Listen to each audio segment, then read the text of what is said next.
Hello दोस्तों, पडलो पर आपका स्वागत है। अपनी राजस्थानी कला और संस्कृति की सीरीज चल रही थी। इसमें हमने कुछ टॉपिक कर लिए हैं और अपना अगला टॉपिक रहेगा राजस्थान की छतरियाँ या देवल। छतरियों को देवल भी कहा जाता है। तो अलग अलग स्थानों पर अलग अलग जो राजस्थान के ज़िले हैं उनमें कौन कौन सी छतरियाँ हैं प्रसिद्ध, इनसे इनसे रिलेटेड क्या क्वेश्चन बनते हैं, इस पर हम चर्चा करेंगे। तो टॉपिक प्रारंभ करते हैं। सबसे पहले छतरियाँ आती है वह है गेटोर की छतरियाँ। कौन सी छतरियाँ? गेटोर की छतरियाँ। ये जो गेटोर की छतरियाँ हैं ये कछावा जो शासक थे जयपुर के, उनकी छतरियाँ हैं। और यहाँ पे जो जितने भी जयपुर के कछावा शासक हुए उन सब की छतरियाँ बनी हुई है, केवल ईश्वरी सिंह जो राजा हुए थे उनको छोड़कर। ईश्वरी सिंह है, उनकी जो छतरी है वो जयनिवास बाग इसरलाट जयपुर में स्थित है। तो अपने को इसमें ध्यान रखना है, ये गेटोर की छतरियाँ हैं, ये जयपुर में स्थित है। कच्छावा शासकों की ये छतरियाँ हैं। इन छतरियों गेटोर की छतरियों में केवल ईश्वरी सिंह है शासक हुए हैं, उनकी छतरी नहीं है। और इनकी छतरी है वो जयनिवास बाग है, जिसे इसरलाट भी कहा जाता है, वहाँ पे है। अगली जो छतरियाँ हैं वो है आहड़ उदयपुर वाली छतरियाँ। ये मेवाड़ के शासकों ने छतरियाँ है जो बनाई थी, मेवाड़ के शासकों के द्वारा। ये जो छतरियाँ हैं इन छतरियों को महासतियाँ भी कहा जाता है। और इन छतरियों में सबसे पहली छतरी है वो अमर सिंह की फर्स्ट है, उनकी बनाई गई थी। तो ये ध्यान रखना, आहड़ की छतरियाँ ये मेवाड़ के शासकों के द्वारा बनाई गई थी। इनमें जो सबसे पहली छतरी बनी थी वो अमर सिंह फर्स्ट की छतरी थी। और इन छतरियों को है महासतियाँ भी कहा जाता है। अगली जो छतरियाँ हैं वह है पचकुंड मंडोर की छतरियाँ। पचकुंड मंडोर जोधपुर में। ये जो छतरियाँ हैं पचकुंड मंडोर वाली, ये है मारवाड़ के राजाओं की छतरियाँ हैं। और इन छतरियों में है एक छतरी है जिसका नाम है जसवंत थड़ा।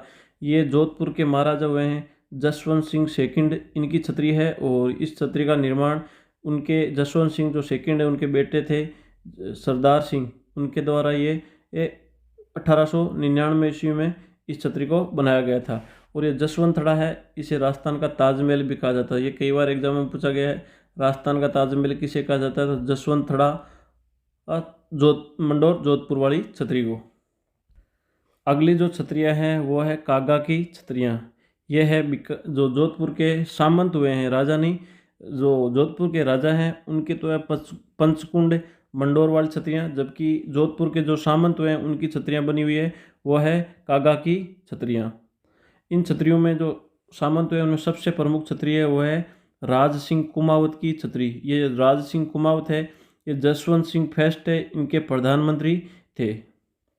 तो आपको ध्यान रखना है, जो जोधपुर के सामंत हैं उनकी छतरियों को तो कागा की छतरियाँ कहा जाता है, जबकि जोधपुर के शासकों की छतरियाँ हैं वो पंचकुंड मंडोर की छतरियाँ हैं।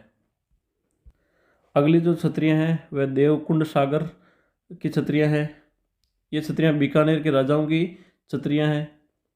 तो आपको ध्यान रखना है, जो बीकानेर के राजा हैं उनकी छतरियों को देवकुंड जो छतरियाँ हैं वह है। अगली जो छतरियाँ हैं वो बड़ा बाग की छतरियाँ हैं, ये जैसलमेर के राजाओं की छतरियाँ हैं। अगली छतरियाँ वो है सारबाग की छतरियाँ, ये कोटा राजाओं की छतरियाँ हैं। जिन्हें छत्र विलास भी कहा जाता है, जिन्हें क्या कहा जाता है? छत्र विलास भी कहा जाता है। ये सारबाग में है, तो इन्हें सारबाग की छतरियाँ हैं, वो कोटा के राजाओं की छतरियाँ हैं। केसर विलास बाग की छतरियाँ हैं, वह बूंदी के राजाओं की छतरियाँ हैं। और पाली वालों की छतरियाँ हैं, ये जैसलमेर में है, ध्यान रखना है, इंपॉर्टेंट है। कई बार एग्जाम में पूछा पाली वालों की छतरियाँ कहाँ है, तो ये जैसलमेर में है। नाथों की छतरियाँ हैं, ये जालोर है, इन पर तोता बना हुआ है। ये जो नाथों की छतरियाँ हैं इनके ऊपर तोता बना हुआ है, ये कहाँ पे है? जालोर में है। बंजारों की छतरियाँ हैं, ये लाल सोट दौसा में है। और मिस्त्री जी की छतरी है, ये है नेहट अलवर में है। तो मिस्त्री जी की छतरी कहाँ पे है? नेहट अलवर में है। और इन पर 10 अवतारों का चित्रण किया गया है। तो ये जो मिस्त्री जी की छतरी है ये नेहड़ अलवर में है और इनके ऊपर दशावतारों का है वो चित्रण किया गया है। अगली छतरियाँ हैं वह गोपाल पाल की छतरी है, ये कहाँ पे? करौली में है। गोपाल पाल करौली के शासक हुए हैं। तो गोपाल पाल की छतरियाँ वह करौली में है। गंगाबाई की छतरी है, ये गंगापुर सिटी भीलवाड़ा में है। और ये जो गंगाबाई की छतरी है वह महादजी सिंधिया है की पत्नी गंगाबाई की तो आपको ध्यान रखना है, गंगाबाई की छतरियाँ गंगापुर सिटी भीलवाड़ा में है और ये महादेव जी सिंधिया की जो पत्नी थी गंगाबाई उसकी याद में बनाई गई है। 84 खंभों की छतरी है, ये बूंदी में है। वेरी इंपॉर्टेंट है, कई बार एग्जाम में पूछी कि 84 खंभों की छतरी कहाँ पे है, तो वो है बूंदी में। तो इस प्रकार अपनी राजस्थान की जो मुख्य मुख्य छतरियाँ हैं उसको हम लोगों ने देखा है। तो आपको ध्यान रखना है कौन सी छतरी है वह कौन से राजाओं की है। जो छतरियाँ ये राजाओं की है वो वहाँ पे बनी हुई है जहाँ पर राजाओं को समाधि दी जाती थी या जहाँ पर अंत्येष्टि या अंतिम संस्कार किया जाता था, वहाँ पे कुछ छतरियाँ बनाई गई है। जो अलग अलग शासक हुए हैं अलग अलग क्षेत्र में, जैसे मेवाड़ के, जोधपुर के, बीकानेर, कोटा के, तो उनको आपको याद रखना है कौन सी छतरी स्थान है जहाँ पर कौन से राजाओं की बनी हुई है। ये कई बार क्वेश्चन पूछते हैं। तो छतरियों वाला टॉपिक अपना समाप्त हुआ और अपना अगला टॉपिक रहेगा राजस्थान के प्रमुख महल और हवेलियाँ।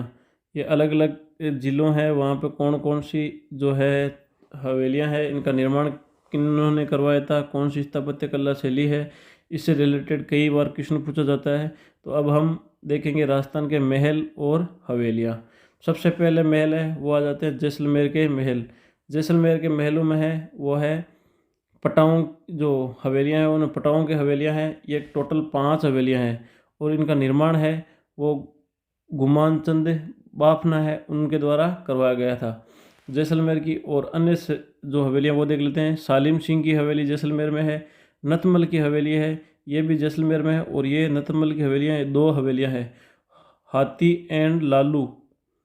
हाथी एंड लालू नामक 2 भाई है, इसके वास्तुकार थे किनके, नथमल की हवेलियों के। ये वास्तुकार वाला एग्जाम में कई बार क्वेश्चन पूछा गया है, तो ये देख लेना। नथमल की हवेलियाँ हैं, ये 2 हवेलियाँ हैं टोटल, और इनका जो वास्तुकार है वो है हाथी और लालू। अगली जो जैसलमेर की हवेली है वह सर्वोत्तम विलास पैलेस है। और अगला है जो है जवाहर विलास पैलेस। ये दोनों महल है, जवाहर विलास पैलेस और सर्वोत्तम विलास पैलेस। तो आपको ध्यान में रखना है जैसलमेर के अंदर मुख्य मुख्य हवेलियाँ, वो पटवाओं की हवेलियाँ, सालिम सिंह की हवेली, नथमल की हवेली। और इस यहाँ पर जैसलमेर में 2 महल है, सर्वोत्तम विलास और जवाहर विलास। अगले जो हवेलियाँ और महल देखेंगे वो है जोधपुर के हवेलियाँ और महल। इसमें जोधपुर में सबसे पहले आ जाती है बड़े मियाँ की हवेली, वह है जोधपुर में है। राखी हवेली, पोकरण की हवेली, और ये ध्यान रखना पोकरण जैसलमेर में नहीं है, पोकरण की हवेली है वो है जोधपुर में। या आप पोकरण जैसलमेर पकड़ लोगे, लेकिन ये ध्यान रखना पोकरण की हवेली है वो जोधपुर में है। अजीत भवन पैलेस, ये एक महल है। और ये जो अजीत भवन पैलेस है राजस्थान का पहला हेरिटेज होटल भी है। तो आपको ध्यान रखना राजस्थान का पहला हेरिटेज होटल कौन सा है, वो अजीत भवन पैलेस से महल है। अगले जो महल है जोधपुर के वो है उमेद महल। ये उमेद भवन पैलेस है, ये इसको छीत्री पैलेस भी कहा जाता है और इसका निर्माण अकाल रात कार्यों के तहत किया गया था। और ये विश्व का सबसे बड़ा आवासीय महल है। कौन सा, उमेद भवन पैलेस। और ये कहाँ पे है, जोधपुर में है। तो अपने को याद रखना है, इसे छीत्री पैलेस भी कहा जाता है। विश्व का सबसे बड़ा आवासीय महल है और अकाल रात कार्यों के तहत इसको बनाया गया था। अगला जो जोधपुर का महल है उसका नाम है राय का बाग पैलेस। इसका निर्माण जसवंत सिंह फर्स्ट है, उसकी रानी थी जसवंत दे, उनके द्वारा इसका निर्माण करवाया गया था। और जसवंत सिंह सेकंड है, इन्होंने दयाराम सरस्वती है, उनसे मुलाकात इसी महल में की थी। और दयाराम सानी है, उन्होंने उपदेश जसवंत सिंह सेकंड को यहीं पर दिए थे। तो जोधपुर के प्रमुख महल और हवेलियाँ एक बार वापस देख लेते हैं। बड़े मियाँ की हवेली, राखी हवेली, पोकरण हवेली, अजीत भवन पैलेस और उमेद पैलेस। उमेद पैलेस को छीत्री पैलेस भी कहा जाता है। ये अकाल रात कार्यों के तहत निर्मित किया गया था। और राय का बाग पैलेस, तो राय का बाग पैलेस में जसवंत सिंह सेकंड है, इन्होंने दयाराम सरस्वती है, उनसे उपदेश इसी महल में लिए थे। और इसका निर्माण हुआ जसवंत सिंह फर्स्ट के द्वारा, उनकी रानी थी जसवंत दे, उन्होंने करवाया था। ये जसवंत सिंह सेकंड है, इन्होंने उपदेश तो यहीं पर लिए थे, लेकिन इनकी प्रेमिका थी नन्ही जान, इन्होंने दयाराम सरस्वती को बाद में जहर दे दिया था। अगला जो इम्पोर्टेंट महल है वो एक खंबा महल है। एग्जामों में कई बार पूछा गया है, तो ये ध्यान रखना। एक खंबा महल कहाँ पे है, ये जोधपुर में है। और अजीत सिंह है, इनके द्वारा एक खंबा महल उसका निर्माण करवाया गया था। अगला जो महल है बिजो लाई महल है, और अगला महल है वो है फूल महल। इसका निर्माण अभय सिंह के द्वारा ही करवाया गया था, और नक्काशी है तो ये प्रसिद्ध है फूल महल, और जोधपुर किले में स्थित है। तो ये आपको वापस ध्यान रखना है। जोधपुर में तो एक खंबा महल है, जोधपुर में है। बीजूबाई का महल भी जोधपुर में है। फूल महल है, ये जोधपुर में है। फूल महल का निर्माण अभय सिंह के द्वारा करवाया गया था। नक्काशी है तो प्रसिद्ध है और जोधपुर किले में स्थित है। तो इस प्रकार अपने जोधपुर के किले और हवेलियाँ कंप्लीट हुई। अगली जो हवेलियाँ और किले हैं वह कोटा की। कोटा में है हवा महल है, ये राम सिंह सेकंड के द्वारा बनाया गया था। अगला है वो जग मंदिर है, ये किशोर सागर तालाब के पास स्थित है। गुलाब महल है कोटा में। अभेड़ा महल है, ये इंपॉर्टेंट है, अभेड़ा महल एग्जाम में पूछा गया है। तो अभेड़ा महल कहाँ पे है? कोटा में है। अबली मिणी का महल है, ये भी कोटा में, ये भी इंपॉर्टेंट है, ये भी कई बार एग्जाम में पूछा गया है। तो अपने को ध्यान में रखना है, कोटा में अबली मिणी महल है, अभेड़ा महल है, गुलाब महल है, जग मंदिर है और हवा महल है। हवा महल इसका जो कोटा का है, इसका निर्माण राम सिंह सेकंड के द्वारा करवाया गया था। अगले जो महल और हवेलियाँ देखेंगे वह है बीकानेर की। कहाँ की? बीकानेर की। बीकानेर में लालगढ़ पैलेस है, गजनेर पैलेस है, बछावतों की हवेलियाँ, ये इंपॉर्टेंट ध्यान रखना, ये कई बार एग्जाम पूछा। बछावतों की हवेलियाँ कहाँ पे? बीकानेर में है। बे से बे जोड़ लेना, उस हिसाब से याद हो जाएगी। रामपुरिया की हवेली है, मुचड़ा हवेली है और मोहता हवेली है। इसमें रामपुरिया की हवेली, ये भी ध्यान रखना, ये भी एग्जाम में कई बार पूछा गया है। तो बीकानेर में है जो हवेलियां हैं बीकानेर में, वे हवेलियां मुगल, यूरोपीय और किशनगढ़ शैली है। इनका अधिक प्रभाव, इनके ऊपर चित्र है वो अधिक दिखाई देते हैं। तो आपको ध्यान रखना है, जो बीकानेर की हवेलियां, इनके ऊपर मुगल, यूरोपीय और किशनगढ़ शैली के चित्र है वो अधिक दिखाई देते हैं। और बीकानेर के अंतर्गत है वो है मोहता हवेली, मूछड़ा हवेली, रामपुरिया हवेली, बछावतुंगा हवेली, ये इंपॉर्टेंट ध्यान रखना। गजनेर पैलेस और लालगढ़ पैलेस, ये जो बीकानेर की हवेलियां हैं इनके ऊपर ज्यामितीय अलंकरण और फूल पत्तियां हैं वो अधिक बनाए गए हैं। इन बीकानेर की हवेलियों में ज्यामितीय अलंकरण और फूल पत्तियां अधिक बनाए हुए हैं। अगली जो हवेलियां हैं या महल है वो है डूंगरपुर के। डूंगरपुर में है वो जूना महल है, ये ध्यान रखना। जूनागढ़ ये तो बीकानेर में है, जबकि जूना महल है ये है डूंगरपुर में। एक खम्बिया महल है, इंपॉर्टेंट है, कई बार एग्जाम में पूछा गया है। एक थम्बिया महल है वो तो है जोधपुर में, जबकि एक खम्बिया महल है वो है डूंगरपुर में। यह आपको ध्यान रखना, कहीं कन्फ्यूजन नहीं हो जाओ। अगली जो हवेलियाँ और महल देखेंगे वह है उदयपुर की हवेलियाँ और महल है। इसमें सबसे पहला आ जाता है कर्णविलास महल।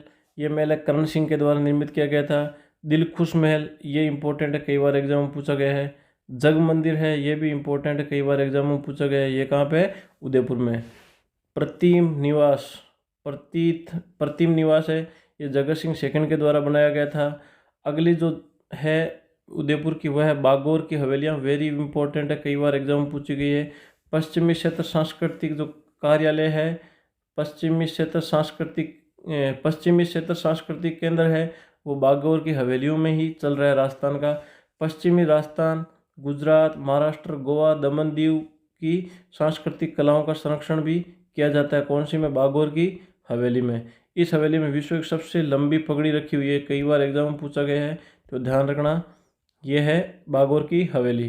तो अपन उदयपुर की हवेली एक बार वापस देख लेते हैं। उनमें कर्णविलास हवेली, दिलकुश महल और जग मंदिर, यह आपको ध्यान रखना, ये दोनों कहाँ पे? उदयपुर में है। प्रतिम निवास और बागौर की हवेलियाँ, बागौर की हवेलियाँ इसके अंदर पश्चिमी क्षेत्र सांस्कृतिक केंद्र और पश्चिमी राजस्थान, गुजरात, महाराष्ट्र, गोवा, दमन दीव और सांस्कृतिक कलाओं का जो संरक्षण है वह बागौर की हवेली में किया जाता है। और इस हवेली में विश्व की सबसे लंबी पगड़ी रखी हुई है। तो ये मुख्य हवेलियाँ और महल है वो समाप्त हुए उदयपुर के। अगले जो महल है वो है टोंक के महल। टोंक के महलों में है वो सुनहरी कोठी और मुबारक महल, ये दोनों ही वेरी इंपॉर्टेंट है, दोनों ही एग्जाम में पूछे गए हैं। सुनहरी कोठी का भी पूछा गया है और मुबारक महल का भी पूछा गया है। तो ये दोनों कहाँ पे है? टोंक में है। तो आपको ध्यान रखना, सुनहरी कोठी टोंक, मुबारक महल टोंक। मुबारक महल जहाँ पर ऊँट की बलि दी जाती है, तो उस हिसाब से आप याद रख सकते हो मुबारक महल कहाँ पे है? टोंक में। अब देखते हैं हम जयपुर के प्रमुख महल व हवेलियाँ।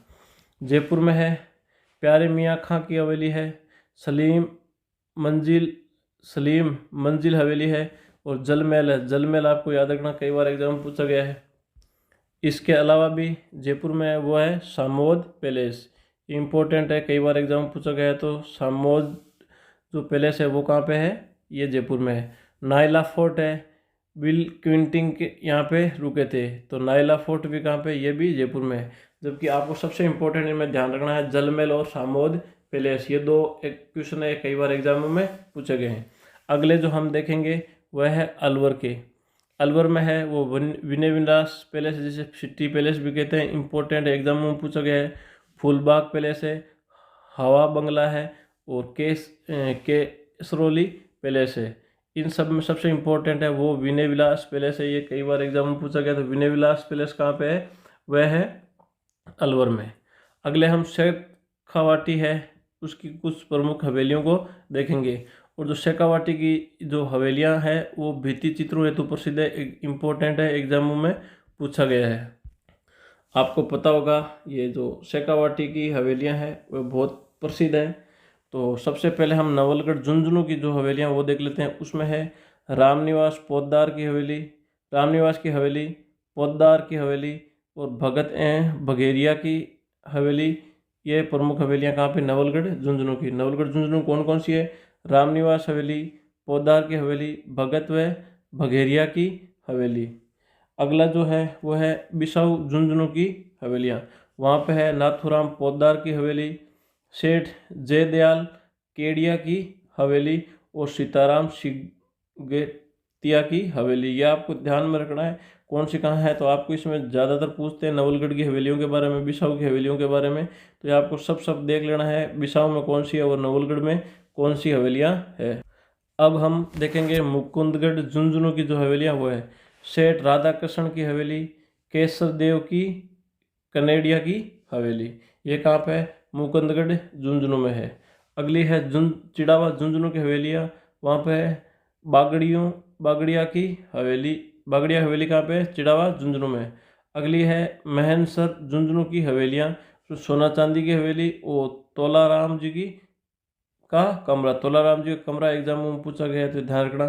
तो महनसर झुंझुनू की कौन कौन सी है, सोना चांदी की हवेली और तोलाराम जी का कमरा। ये मुख्य है शेखावाटी की क्षेत्र की प्रमुख हवेलियाँ और पैलेस। अगली कुछ और शेखावाटी क्षेत्र की हवेलियाँ, उनमें आता है ढूंढलो झुंझुनू है में पड़ता है। वहाँ पे जो बनी हुई है वह है सेठ लालचंद गोयनाक की हवेली। इम्पोर्टेंट नहीं, वेरी इंपॉर्टेंट है, कई बार पूछी गई। सेठ लालचंद गोयनाक की हवेली कहाँ पे है, यह है ढूंढलो झुंझुनू में। तो वो इसके अलावा प्रॉपर झुंझुनू में जो हवेलियाँ वो देख लेते हैं। ईश्वरदास मोदी की हवेली, टीबड़े वाले की हवेली, और खेतड़ी महल। ये खेतड़ी महल है, उनको शेखावाटी का हवा महल भी कहा जाता है। तो ये इंपॉर्टेंट है, एग्जाम में पूछा गया शेखावाटी का हवा महल कौन से, खेतड़ी के महल है। अगली हम देख लेते हैं वह है सीकर के कुछ महल। इसमें गोरीलाल बियाणी की हवेली, रामगढ़ सीकर की जो है वहाँ पे है ताराचंद रुइया की हवेली, फतेहपुर सीकर है वहाँ पे है नंदलाल देवड़ा की हवेली, और श्रीमाधोपुर है वहाँ पर पी पंसारी की हवेली। तो सीकर के अंतर्गत है गोरीलाल बियाणी की हवेली। रामगढ़ सीकर के अंतर्गत वो है ताराचंद रुइया की हवेली। फतेहपुर सीकर में है नंदलाल देवड़ा की हवेली, और श्रीमाधोपुर है वहाँ पर है पंसारी की हवेली। इसके अलावा आपको पता है शेखावाटी क्षेत्र में आता है चुरू। चुरू के अंदर है चार चौक की हवेली, चेतराम की हवेली, मंत्रियों की हवेली, सुराणा की हवेली। ये इंपॉर्टेंट है, कई बार एग्जाम में पूछो गई है। तो सुराणा की हवेली कहाँ पे, ये है चुरू में, ये आपको विशेष रूप से ध्यान रखना है। माल जी का कमरा कहाँ पे, ये भी है चुरू में। तो इसमें सबसे इम्पोर्टेंट है, मैं ये मानता हूँ, वो है सुराणा की हवेली। ये कई बार एग्जाम में पूछा गया है। ये कहाँ पे आपको ध्यान रखना है, चुरू में। चलो अब हम अगली हवेलियाँ और महल देखते हैं। वह है झालावाड़ जिले की। इसमें है काष्ठ प्रसाद। काष्ठ प्रसाद है वह राजेंद्र सिंह के द्वारा निर्मित एक हवेली है, उसका नाम है काष्ठ प्रसाद। अगली है डींग भरतपुर। डींग जो भरतपुर है वहाँ के जो राजेंद्र सिंह थे उनके द्वारा कुछ निर्मित महल है, वह है गोपाल महल और सावन भादो महल, ये इंपॉर्टेंट है। सावन भादो महल है किसके द्वारा निर्मित है? भरतपुर के राजेंद्र सिंह के द्वारा निर्मित है। कहाँ पे है? झालावाड़ में है। तो आपको ये ध्यान में रखना है। ये एक तो झालावाड़ में वो है। काष्ठ प्रसाद, ये भी राजेंद्र सिंह के द्वारा निर्मित है। डींग भरतपुर के जो राजेंद्र सिंह है, इनके द्वारा 2 महल निर्मित करवाए थे झालावाड़ में, उनमें गोपाल महल और सावन भादो महल। तो इस प्रकार अपने राजस्थान के प्रमुख महल और जो हवेलियां हैं वह टॉपिक समाप्त होता है। इसमें मैंने आपको कौन कौन से ज़िले में कौन कौन से महल है और कुछ इंपॉर्टेंट है उनके द्वारा, किन के द्वारा इनका निर्माण किया गया था, ये सब मैंने बताया। तो आपको इनको अच्छी तरीके से याद कर लेना है। अब हम अगला टॉपिक के इसी में पढ़ेंगे, उसका नाम है मंदिर स्थापत्य। जो राजस्थान की मंदिर स्थापत्य है, इसके बारे में चर्चा करेंगे। आपको पता होगा थोड़ा सा ये टफ टॉपिक है, लेकिन इसको हम इजी वे में जो जितना पढ़ा रहा हूँ उसका उतना पढ़ लेना, आपका काम हो जाएगा। राजस्थान में है वो 7वीं सदी से पूर्व के जो मंदिर है उसको पहले देख लेते हैं। उनमें है, पहले है गोल बौद्ध मंदिर। ये मौर्यकालीन है और बेराड़ जयपुर में है। बेराड़ जयपुर में जो सभ्यता है उसको खोदने पर ये मिला है, गोल बौद्ध मंदिर है। और अगला है नगरी वैष्णव का मंदिर, ये कहाँ पे? चित्तौड़गढ़ में। तो आपको ध्यान में रखना है, राजस्थान में 7वीं सदी है, उससे पहले के 2 मंदिर है। गोल बौद्ध का मंदिर मौर्य युगीन है और ये आपका बेराड़ जयपुर में है। दूसरा है वो नगरी का वैष्णव मंदिर, ये कहाँ पे है? चित्तौड़गढ़ में है। वैष्णव मंदिर है, विष्णु भगवान से संबंधित है, आपको पता होगा कहाँ पे? नगरी चित्तौड़गढ़ में है। अब राजस्थान में जो मंदिर का है, मंदिरों का जो विकास है और यह विकास काल है वो 7वीं सदी से 10वीं सदी है, उसके मध्य माना जाता है। तो आपको ध्यान में रखना है, राजस्थान में जो मंदिरों का विकास काल है वो 7वीं सदी से लेकर 10वीं सदी के मध्य है। और राजस्थान में 8वीं सदी है में जो मंदिर, जिस क्षेत्रीय शैली है राजस्थान की, वहाँ पे जो मंदिर स्थापत्य का निर्माण हुआ था वह है वो गुर्जर प्रतिहार और महामारू शैली कहा जाता है उसको। तो आपको ध्यान में रखना, राजस्थान में 8वीं शताब्दी में मंदिर निर्माण की जो क्षेत्रीय शैली विकसित हुई थी उसे हम गुर्जर प्रतिहार या महामारू शैली कहते हैं। ये जो 8वीं शताब्दी में राजस्थान के अंदर गुर्जर प्रतिहार या महामारू शैली विकसित हुई थी, इसके शैली के अंतर्गत प्रारंभिक जो निर्माण है वो सांबर के चौहानों के द्वारा, प्रतिहार जो शासक थे मंडोर के उनके द्वारा, और मौर्य जो शासन था चित्तौड़ में, आपको पता चित्तौड़ का किला मान मौर्य के द्वारा बनाया गया था। तो मौर्य जो शासन था चित्तौड़ में, उनके द्वारा जो मंदिर बनाए थे वो शामिल थे। अब 8वीं से जो 9वीं सदी है, इसके मंदिर जो सर्वाधिक महत्वपूर्ण मंदिर है उनको देख लेते हैं। उनमें ओसियां के मंदिर, चित्तौड़गढ़ के मंदिर, अभानेरी के मंदिर है वो है। 8वीं से 9वीं सदी के मध्य जो मंदिर बने थे राजस्थान में उनमें है ओसियां के मंदिर है वो है, चित्तौड़गढ़ के मंदिर है, और अभानेरी के मंदिर है वो कहाँ कब बने? 8वीं से 9वीं सदी है उसके मध्य में बने हैं।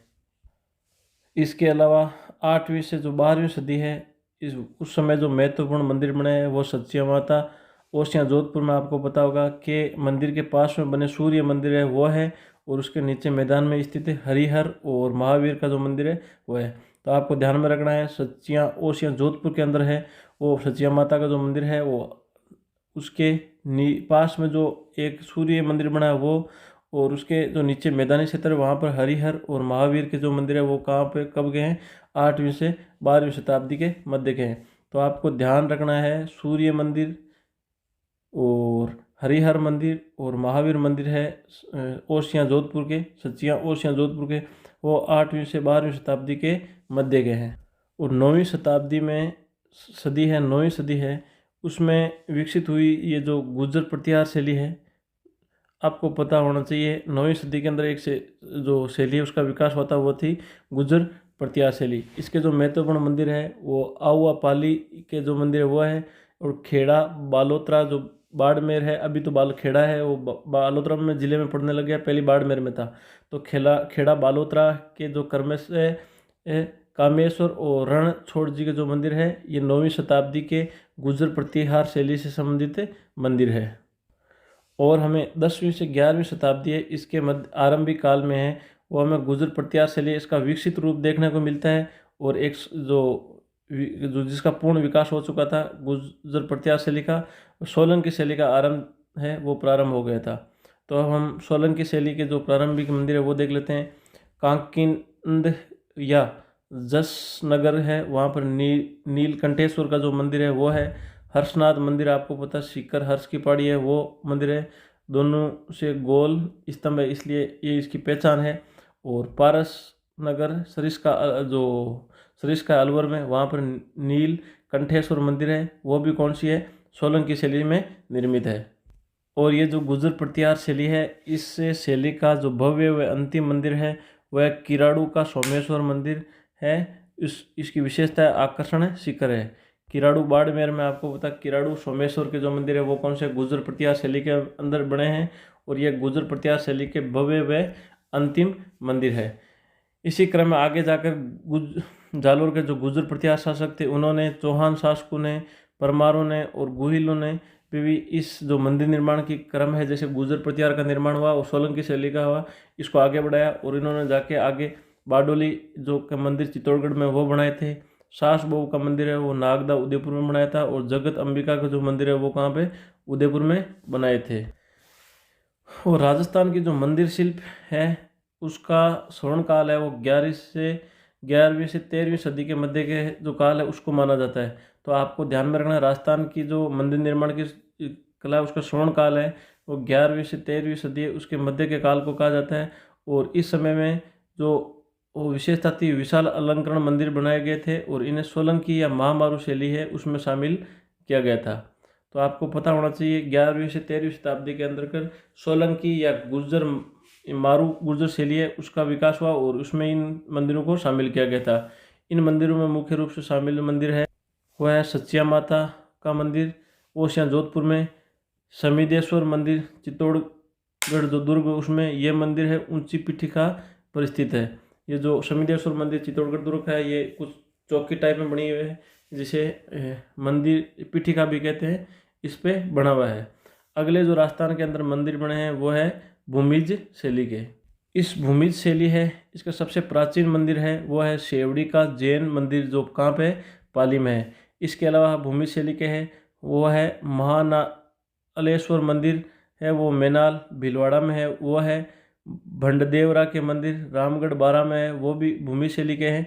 उंडेश्वर मंदिर है बिजोलिया भीलवाड़ा के, वो भी कौन से, भूमि शैली में बने हुए हैं। आपको ध्यान में रखना भूमि शैली के कौन से, उंडेश्वर मंदिर बिजोलिया भीलवाड़ा के, भंडदेवरा के मंदिर रामगढ़ बारा के, महालेश्वर मंदिर जो 1075 ईस्वी के हैं वो मैनाल भीलवाड़ा के, और शेवाड़ी का जैन मंदिर, जो शेवाड़ी का जैन मंदिर है ये भूमि शैली का सबसे पुराना मंदिर है। अब हम 13वीं शताब्दी इसके बाद में जो मंदिर बने थे उनको देख लेते हैं। उनमें शामिल है वह है जगदीश मंदिर उदयपुर का है, वो 13वीं सदी के बाद के जो मंदिर है वो उसमें शामिल है। एकलिंग जी का मुख्य मंदिर है नागदा उदयपुर में, ये भी 13वीं शताब्दी के बाद में बना हुआ है। केशवराव पाटन के जो मंदिर है बूंदी के, ये भी 13वीं शताब्दी के बाद में है। और जगत शिरोमणि मंदिर आमेर के दुर्ग में, ये भी 13वीं शताब्दी के बाद में बने हैं। 16 से 17वीं सदी है, 16वीं 17वीं शताब्दी है। उसके पश्चात जो मंदिर जो हवेली शैली है इसके अंदर मंदिर निर्माण का अधिकाधिक प्रयोग होने लगा था।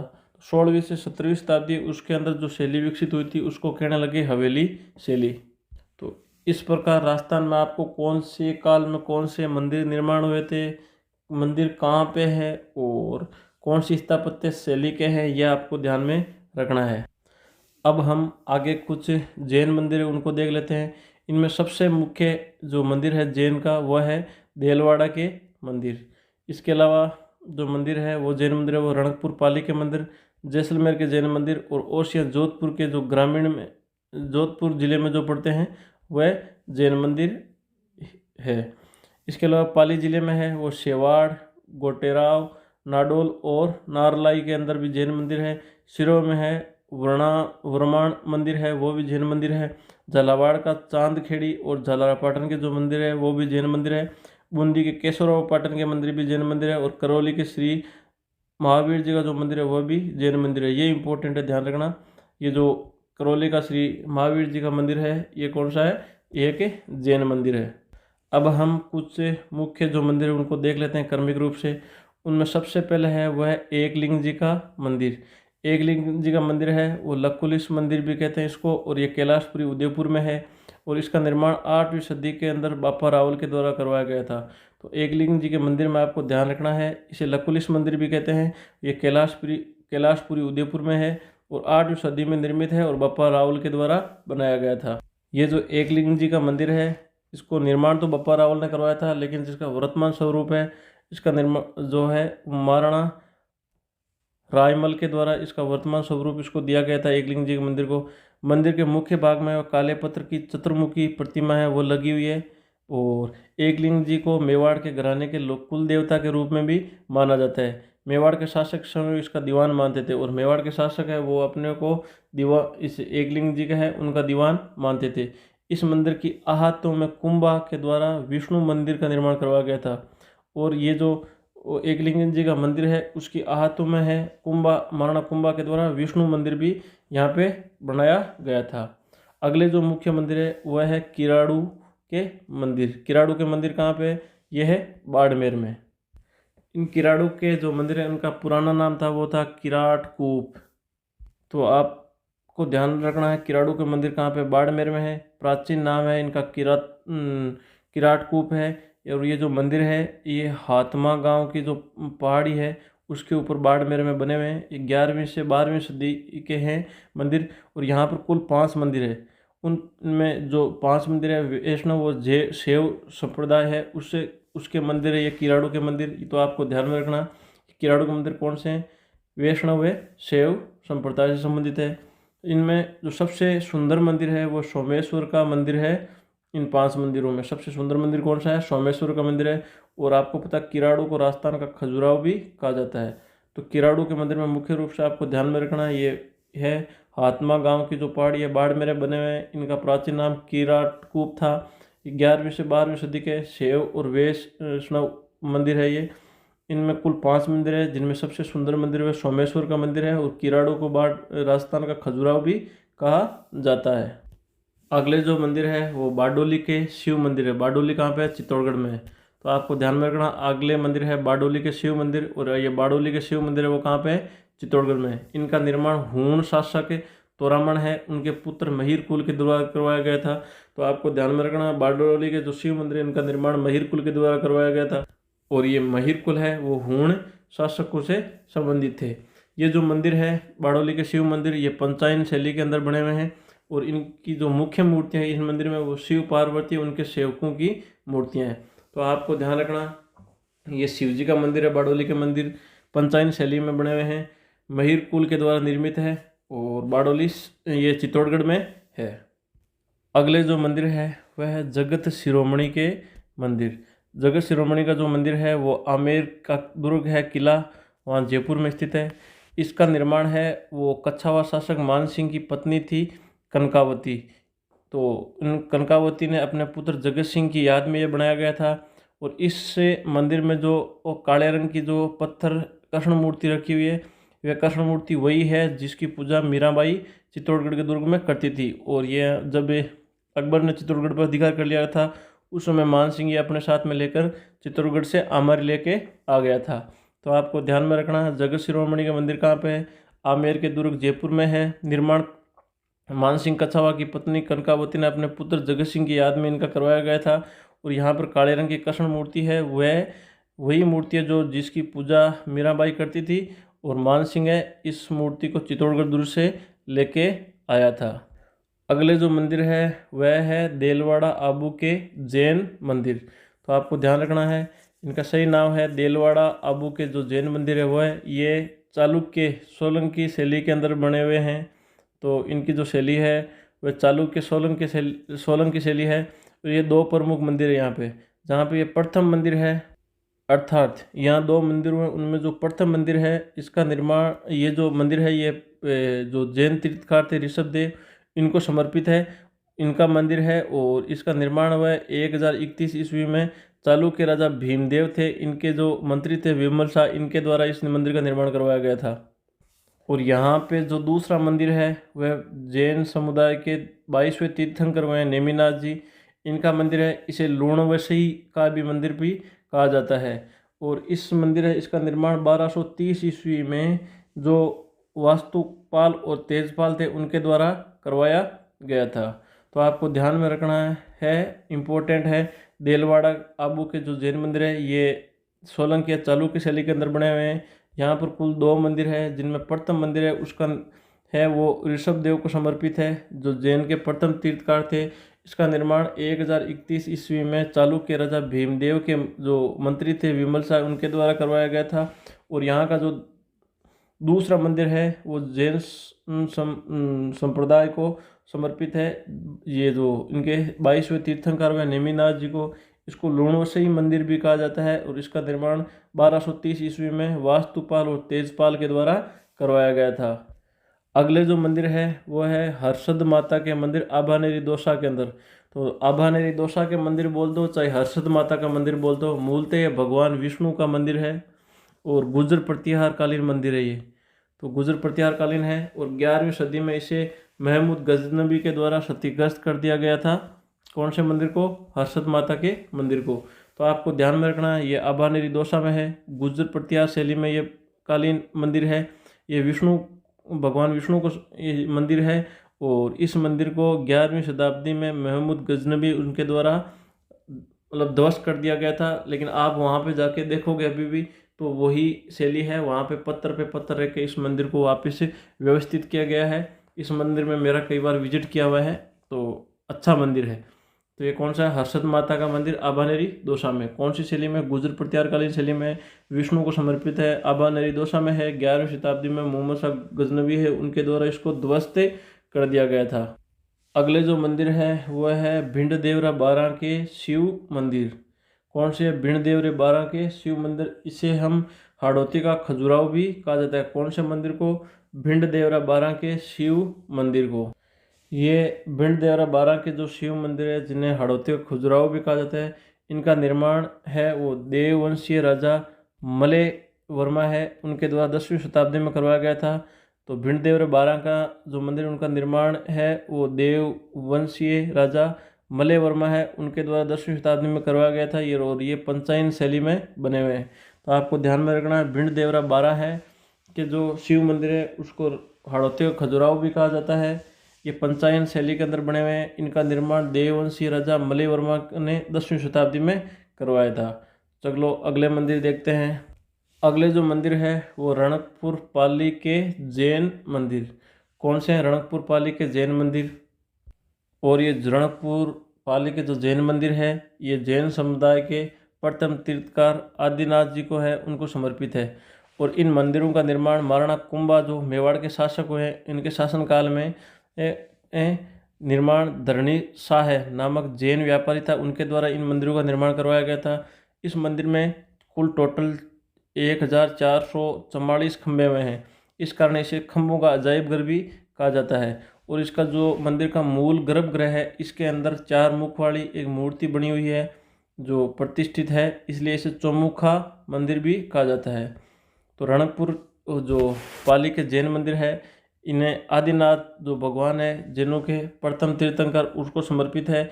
इनका निर्माण है वो महाराणा कुंभा के शासनकाल में धरणी शाह नामक जो जैन व्यापारी था इनके द्वारा करवाया गया था। इस मंदिर में 1444 खंभे होने के कारण इसे खंभों का अजायब घर भी कहा जाता है। और मूल गर्भगृह है इसके अंदर 4 मुख वाली है वो आदिनाथ जी की मूर्ति रखी है, इसलिए इसे चौमुखा मंदिर भी कहा जाता है। अगला जो मंदिर हम देखेंगे वह है सचिया माता के मंदिर ओसियां जोधपुर में। ये कुछ मंदिरों का समूह है एक साथ में, सचिया माता ओसियां जोधपुर के अंतर्गत। इनका निर्माण 8वीं शताब्दी में वैष्णव व जैन मंदिर है। ये जो मंदिर है ये वैष्णव और जैन मंदिरों का समूह है और ये गुर्जर प्रतिहार काल का मंदिर है। यहाँ पे ये जो मंदिर बने हुए हैं, यहाँ पर जो हरिहर और सूर्य मंदिर है ये तो वैष्णव मंदिर है दोनों।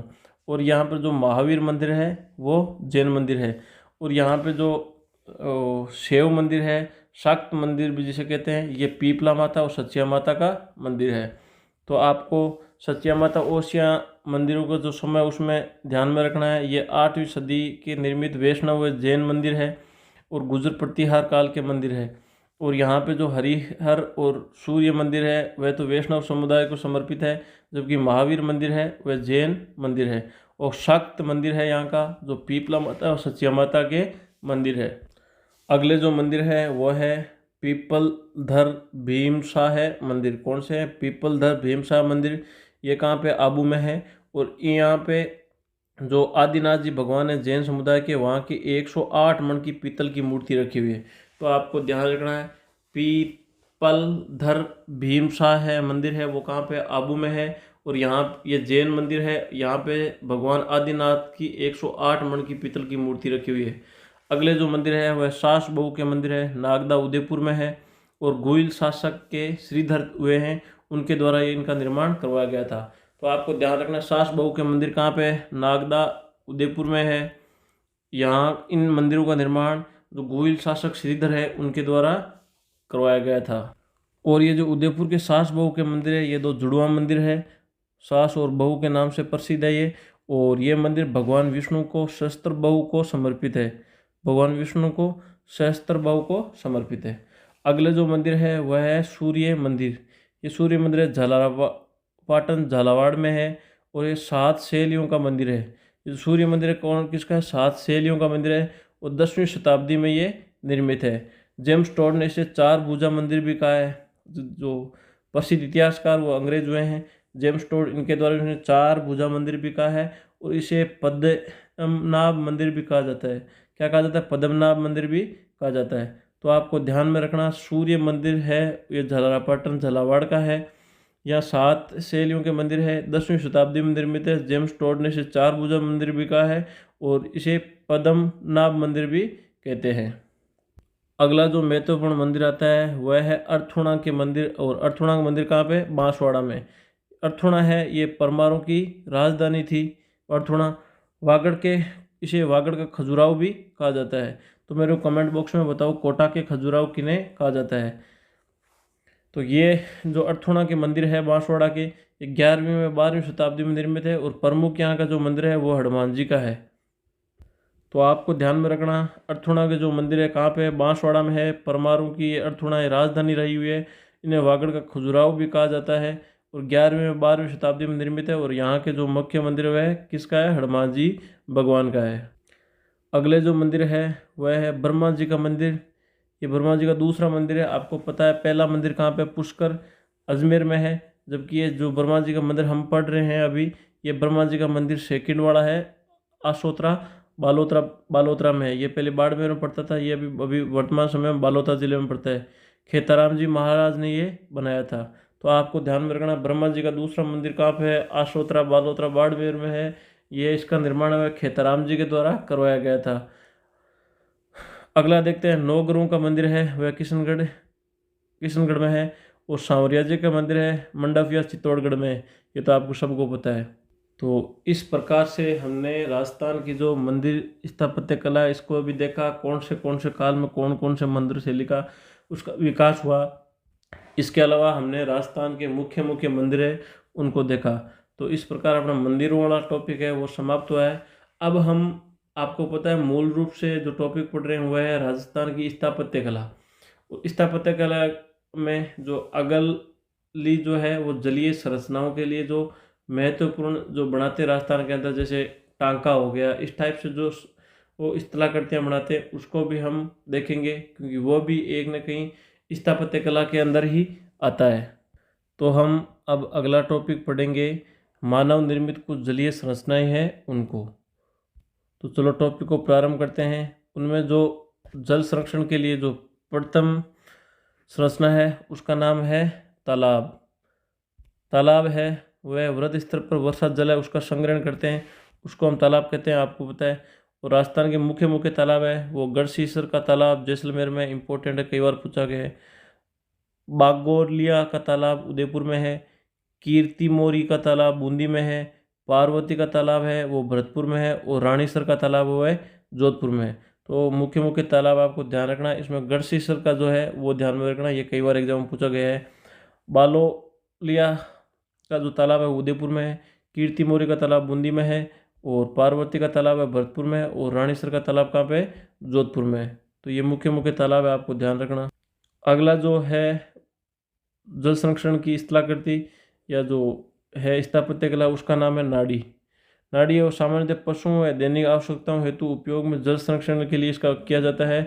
और राव जोधा ने पहली नाड़ी का निर्माण करवाया था। किन्होंने करवाया था, राव जोधा तो जोधपुर के शासक हुए जिन्होंने जोधपुर की नींव रखी थी, उन्होंने सबसे पहले नाड़ी का निर्माण करवाया था।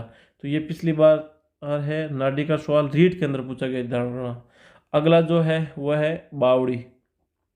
बावड़ी है ये एक सीढ़ी नुमा कुआं ही होता है और शाही परिवारों के द्वारा वर्षा जल का संरक्षण हेतु किलों महलों के पास इसका निर्माण करवाया जाता था। और ये जो बावड़ी है सबसे सुंदर बावड़ियों में है वो बूंदी की बावड़ियाँ हैं, सबसे प्रसिद्ध और सुंदर है। यहाँ पर लगभग 86 बावड़ियाँ बनी हुई है, कहाँ पे? बूंदी में। अब हम राजस्थान के प्रमुख जो बावड़ियाँ उसको देख लेते हैं। सबसे पहले है वह रानी जी की बावड़ी है, वो कहाँ पे? बूंदी में है। रानी जी की जब बावड़ी कहाँ पे? बूंदी में है। और राजा अनिरुद्ध है कि नाथावत रानी ने इसका निर्माण करवाया था। तो राजा अनिरुद्ध है, उनकी नाथावत रानी थी, इन्होंने रानी जी की बावड़ी है इसका निर्माण करवाया गया था और ये कहाँ पे? बूंदी में है। अगली है वह है नौलखा बावड़ी, और नौलखा बावड़ी कहाँ पे? डूंगरपुर में है और इसका निर्माण है राजा आस्करण की रानी है पेमल देव, इन्होंने इसका निर्माण करवाया था। अगली बावड़ी हम देख लेते हैं, वो है त्रिमुखी बावड़ी, ये कहाँ पे? उदयपुर में है और राजा राज सिंह है, इनकी रानी राम रसदे, इनके द्वारा इसका निर्माण करवाया गया था। और अगली है चांद बावड़ी आभानेरी दोसावाड़ी। तो ये बावड़ियों से संबंधित कई बार क्वेश्चन और इन्होंने किन्होंने बनाया था ये पूछा जाता है। तो रानी जी की बावड़ी कहाँ? बूंदी में है। अनिरुद्ध सिंह जो शासक हुए उनकी रानी नाथावती रानी है, उन्होंने इसका निर्माण करवाया था। नौलखा बावड़ी डूंगरपुर में है। आस्करण की रानी प्रेमल देव ने इसका निर्माण करवाया गया था। त्रिमुखी बावड़ी है वो उदयपुर में है। राजा राज सिंह की पत्नी राम रसदे इसका निर्माण करवाया था। और चांद बावड़ी है वह आभानरी दौसा में है। अगली जो मुख्य स्थापत्य कला के अंदर आ जाती है जल संरक्षण की, वो है कुएँ। राजस्थान में इनको जल स्रोत के रूप में उपयोग में लाया जाता है। इसका ऊपरी भाग संकरा होता है तथा और जल हानि होने से संरक्षण प्रदान करती है। इसकी छोटी संरचना है जो और लकड़ी के ढक्कन आदि से ढकी हुई होती है, जिन्हें कुई या बेरी कहते हैं। बांदी कुई दोसा ने बांदी अर्थात दासी द्वारा बनवाए गए कुएं के नाम पर ही रखा गया है। बांदी कुई दोसा इन कुइयों के नाम पर ही रखा गया है। अगली जो है स्थापत्य कला उसका नाम है टोबा। टोबा है वो सामान्यतः 1 वर्ष की अवधि हेतु जल संरक्षण के लिए कठोर भूमि पर पत्थरों या इनके द्वारा बनी गई संरचना होती है, जिन्हें पशुओं आदि के लिए होती है। ये इंपॉर्टेंट है, कई बार पूछा गया है। टोबा आप देख लेना। ये मुख्यतः मरुस्थल का जो राजस्थान के अंदर जो पत्थर वाला इलाका है, जिसे मोहनगढ़ वाला क्षेत्र जैसलमेर में, तो उसमें ये ज़्यादातर बनाया जाता है। अगली जो स्थापत्य कला है उसका नाम है टांका। ये सामान्यतः घरेलू पेयजल उपलब्धता सुनिश्चित हेतु इसका निर्माण किया जाता है। वर्षा जल संरक्षण के लिए ऊपर से बंद होता है और एक ढक्कन लगा होता है इसमें। जयपुर का जयगढ़ के जो किला है वहाँ के टाँके बहुत प्रसिद्ध है। वर्षा जल संरक्षण है तो इसके पारित आगोर या पाइटन बनाया जाता है। इसके चारों ओर, जैसे ये बीच में ये हो गया टोबा, और इसके चारों तरफ ऐसा बनाया जाता है जहाँ से वर्षा का जला होके इसमें इकट्ठा गड्ढे में हो जाता है। अगला जो इम्पोर्टेंट है वह है खड़ीन या पलाया। जैसलमेर के पालीवाल ब्राह्मण है के द्वारा 15वीं शताब्दी में इसको आरंभ की गई थी और जो 5 से 7 किमी के अंदर फैली होती है। 5 से 7 किलोमीटर के अंदर ये फैली होती है। शुष्क क्षेत्रों में ये संरचनाएं पेयजल आपूर्ति और सिंचाई हेतु उपयोग में लाई जाती है। तो खड़ीन है ये आपको ध्यान रखना, या पलाया है ये कहाँ पे? मुख्यतः जैसलमेर में बनाई जाती है। पालीवाल ब्राह्मणों के द्वारा इसका निर्माण प्रारंभ किया गया था 15वीं शताब्दी में। ये 5 से 7 किलोमीटर लंबी होती है। तो इस प्रकार अपना स्थापत्य कला वाला टॉपिक हुआ समाप्त। इसमें हमने महल, हवेलियाँ, मंदिर, दुर्ग और भी काफ़ी टॉपिक है वो देखे थे। तो इस प्रकार स्थापत्य कला को आप बढ़िया तरीके से तैयार कर लोगे तो ये मैं दावे के साथ में कह सकता हूँ स्थापत्य कला में से आपके इन जो मैटर दिया है इसमें से बाहर नहीं जाएगा। इसको आप बढ़िया तरीके से तैयार कर लेना और इसी प्रकार के वीडियोस और क्लासेस पाने के लिए हमारे चैनल पढ़ लो को सब्सक्राइब कर लीजिए और ज़्यादा से ज़्यादा शेयर कीजिए। आगे के वीडियो में मिलते हैं। धन्यवाद।